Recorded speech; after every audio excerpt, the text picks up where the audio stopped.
Hello bookworms, I'm Becca. Today I'm going to be doing the mid-year book freakout tag. Honestly, I think this is one of the best, if not the best book tag on BookTube because I feel like everyone in the community gets really hyped to see everyone's mid-year check-in, and it's something that we can do again and again every year, and it's always going to change even though the questions stay the same. I, for one, love seeing everyone's videos and seeing what everyone has been reading for the first half of the year and maybe put some of those books on my TBR for the second half of the year. Let's be real. This tag originally has 13 questions, but I took one of the questions off because it was essentially saying, who is your new book crush? And I don't have one, so I thought that that question was pointless for me, so I took it off. So we're down to 12 questions, and let's get started. Okay, question number 1 is, what is the best book that you've read this year? And I don't know if it's just because this is the last book that I finished, but I am absolutely obsessed with Going Off Script by Jen Wilde. This is their third book, and I am absolutely obsessed with Jen Wilde's other book, Queens of Geek. I don't know why I had to just look at the title for that. I'm ashamed of myself because it's one of my favorite books, but honestly I think that Going Off Script has surpassed Queens of Geek, and now I need to read The Brightsiders because I haven't read that one yet, and that's upsetting. But anyway, Going Off Script is about a girl named Bex who is moving to Los Angeles in pursuit of an internship on the set of her favorite television show, which is the equivalent of like a bad CW paranormal teen drama. Bex is an aspiring writer, and so she drafts her own version of an episode and passes it off to the showrunner. He in turn takes her script and puts his name on it and passes it off as his own, which makes Bex really upset, and things only get worse when he rewrites her lesbian character as straight. And Bex cannot stand for that. She knows that she needs to speak up and take charge. One of the things I loved about this book is, even though that is the plot, I feel like this story was more about following Bex's journey of coming to terms with a lot of things in her life. Not only her queerness, but also her past and the way that she grew up. She's pretty ashamed of a lot of things about her life. And over the course of this book, Bex finds a lot of confidence and she starts accepting herself for who she is, and I loved her character arc so much. Question number 2 is, what is the best sequel you've read? And at first I thought that I was going to have to go with another book because I didn't remember reading a sequel, but how in the world could I forget Check Please Volume 2 by Ngozi Okazu? I don't even know where to begin. This is literally the best duology that I have ever read in my entire life. The first volume follows Eric Biddy Biddle as he is starting at Samwell University. He is gay, he's a vlogger, he loves baking, and he is joining the men's hockey team. So the first volume's about his freshman and sophomore years, and then in volume 2 we pick up his junior and senior years and get a glimpse of him moving into his adult life. I ugly cried at this book, and I am not ashamed. You don't even have to like hockey to be able to appreciate this book. It is so wholesome and gives you all of the warm feelings that you need deep inside your soul. I read this kind of close to quarantine happening, and honestly, I needed this story to distract me from everything else going on. I'm just sad that it's ending, but the thing that I love about these graphic novels is that in the back you get like some extra content. So in the back of volume 2 is where you get the glimpse into Eric's future. I don't want to give any spoilers, but it just really hit me in the feels. I adore this book. Question number 3 is, what is a new release that you haven't read yet but want to? And for me, that is Felix Ever After. I don't know what I'm doing. I'm holding the dust jacket. This is by Case and Calendar, by the way. I'm holding the dust jacket because the book is elsewhere in my apartment because I have started reading it and I am obsessed with it so far. This is a known voices novel with a trans main character named Felix Love, who wants nothing more than to fall in love himself, but he feels like he has too much baggage and that love will never happen for him. When an anonymous student begins sending Felix transphobic messages after posting his dead name, Felix knows that he needs to plot his revenge, but what he didn't expect was his catfish plot ending up in a quasi-love triangle. So now he has to navigate all of these new feelings he's experiencing for the first time and sends him on a journey of self-discovery, which hopefully will make him love himself more. This book is incredible so far. I'm not that far into it, but I just love the writing so very much. Alex from Pucks and Paperbacks is absolutely raving about this book. Of course, I can't speak on the representation, but I am excited to read the book and then read reviews to get more of an understanding about how the representation was handled, and I would love nothing more than to do a dedicated review on this book, so maybe keep your eyes peeled for that. Question number 4 is, what is your most anticipated release for the rest of the year?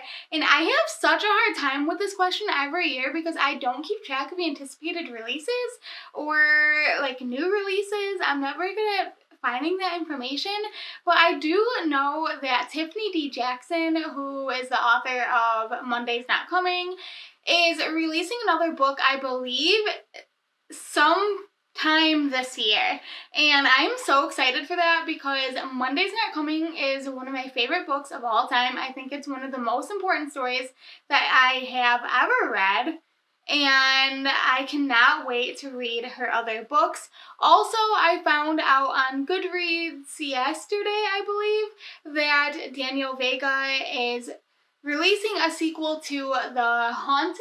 I had to look at that. Yes, she's releasing a sequel to The Haunted.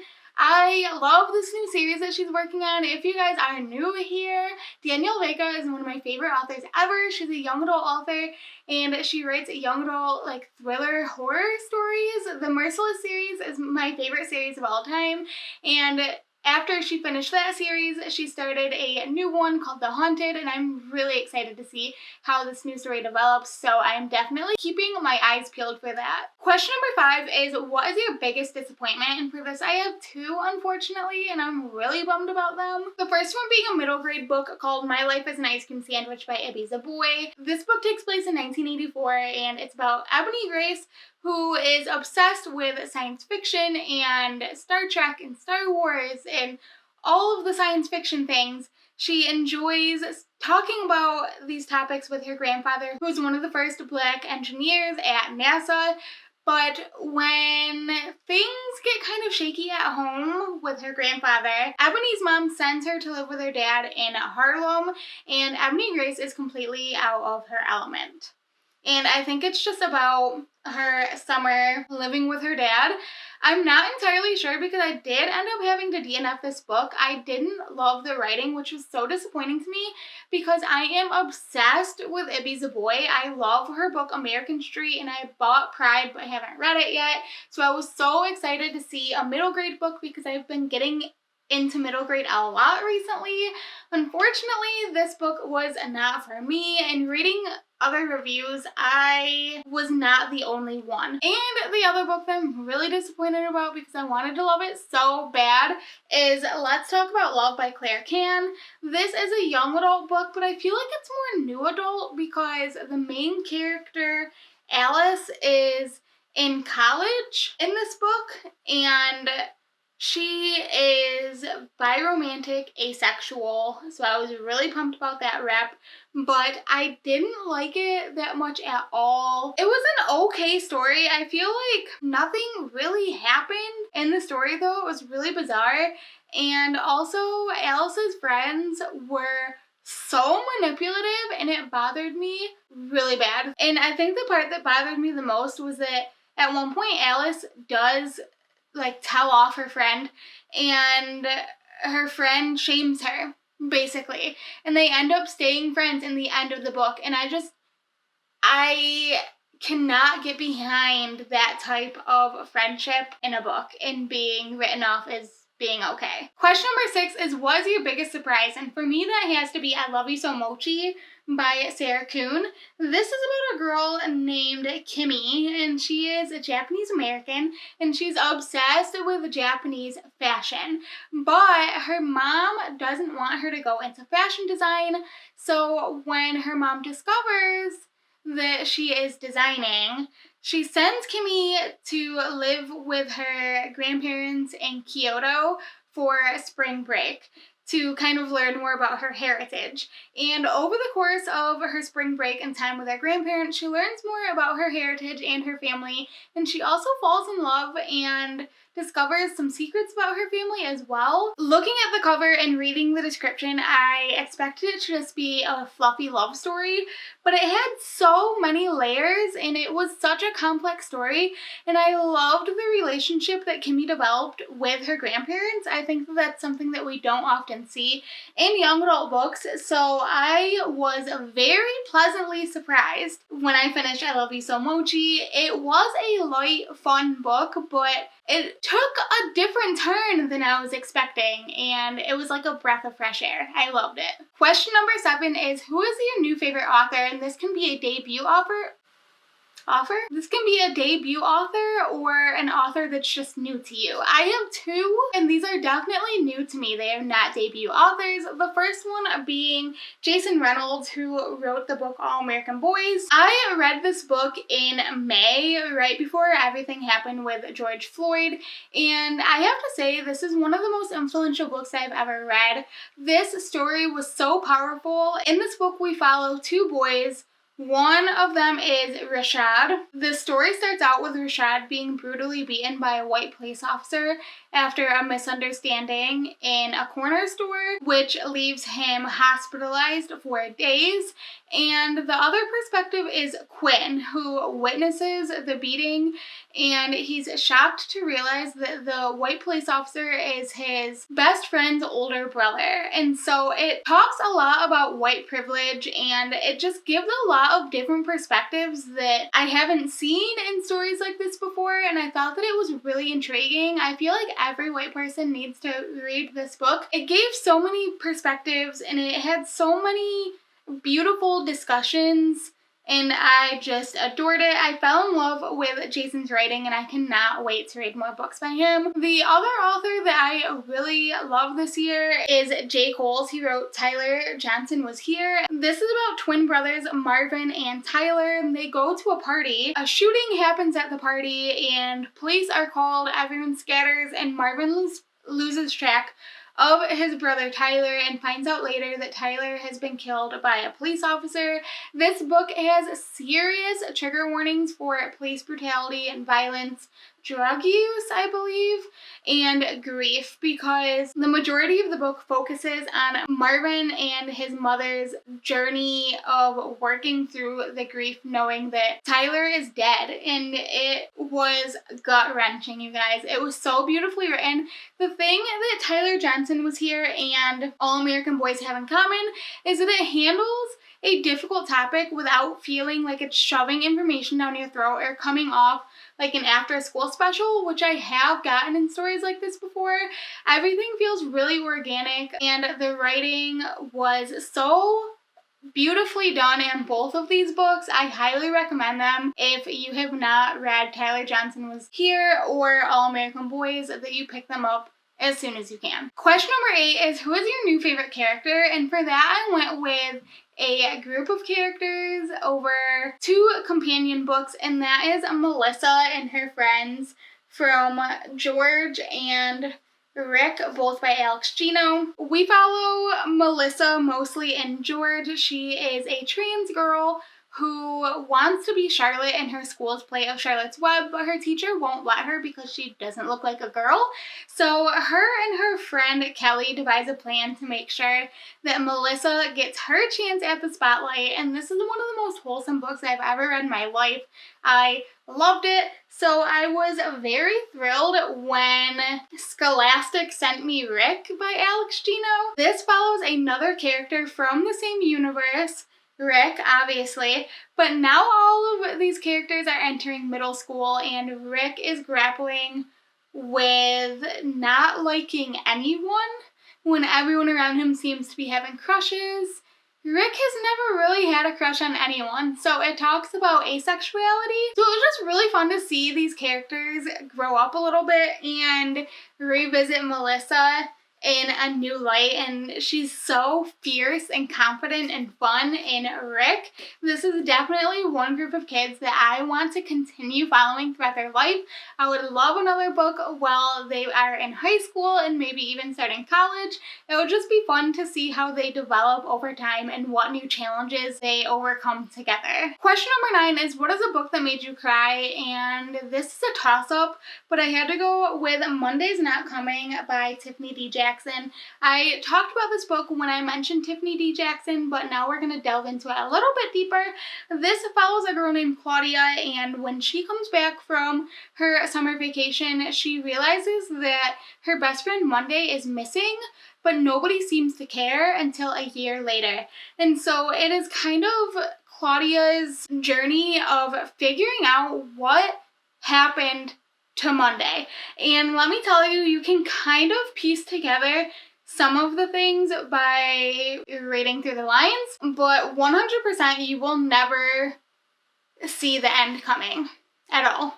You will not see the end coming. I am absolutely devastated by this story and these characters, and it talks about gentrification of neighborhoods, and there's severe trigger warnings for child abuse. It was heart-wrenching, you guys, and being a teacher and being someone who's interested in social work and a person that works with families that are in poverty, I struggled reading this book because it hit a little bit too close to home. This is something that could really happen, and it was devastating to me. So I will not forget Monday and her siblings for a long, long time. I feel like a lot of people are absolutely sleeping on this book, and if I could recommend one book to read for the rest of the year, it would be Monday's Not Coming. This is a very important story that I